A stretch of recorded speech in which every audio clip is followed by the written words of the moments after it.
All money plays there. I want to address this issue of amnesty from very practical perspective.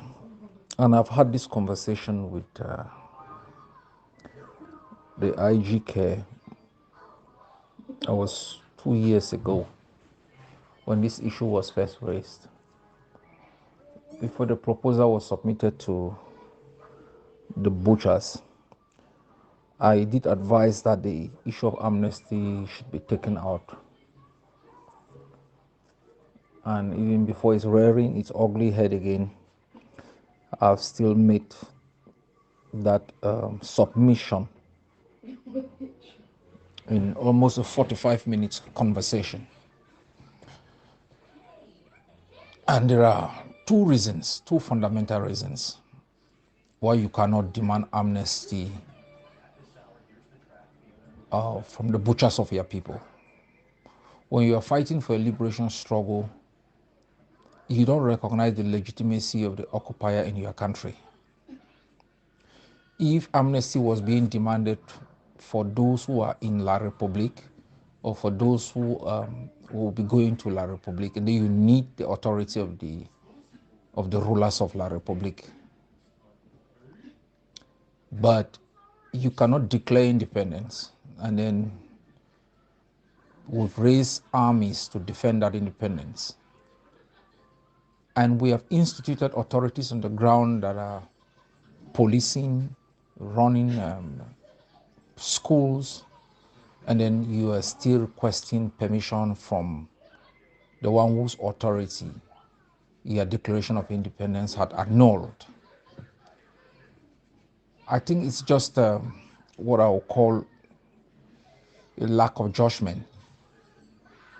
And sometimes it's also more of a political rather than a realistic issue, perceived as an appeasement to people in exile. The second reason is more of a practical nature.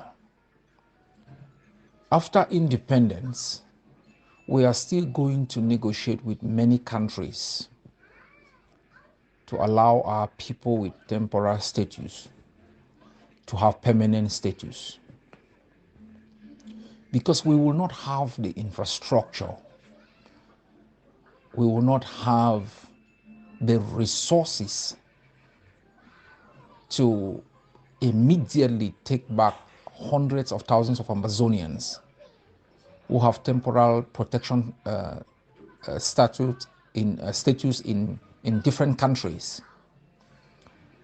You would hope that these foreign countries grant them permanent status so that they can work and through remittances they can empower our people. Last year alone, the amount of money sent by Indians to India was $80 billion. That is 25 times the budget of La République and 3 times the budget of Nigeria. And this amount far surpasses foreign direct investment made in India. That holds true for Mexico, the Philippines, and many African countries. So most governments, most countries have negotiated with foreign governments or foreign countries for temporary protection status or working permission for their expatriates because they have realized the benefit. And it doesn't mean that these expatriates cannot go back home. But when you ask for amnesty, honestly, if I'm in the position of La République, I am going to grant it immediately. Because if La République comes out and says, I do hereby grant amnesty to all exiles, and I forgive them, and I promise none of them will be arrested if they return back, it will be difficult for those with temporary protection status to renew those residencies, or for those who've submitted application for protection to be granted. Because the assumption by foreign governments is that the principle of non-refoulement will apply to everyone within the context of an armed resistance or within the context of a country that is seen as practicing systematic torture. So I think it's a lack of proper judgment, and I hope that the IG is going to look into this, which it has put out there twice, and we have opposed it because it has implications on the legitimacy of our struggle. No one can ever question the legality. Undermines our core strategic objective to delegitimize the regime in our land and to ask for their permission for our people to come back. It's terrible. We can, of course, demand the enemy to release our people in its custody because they have them in captivity.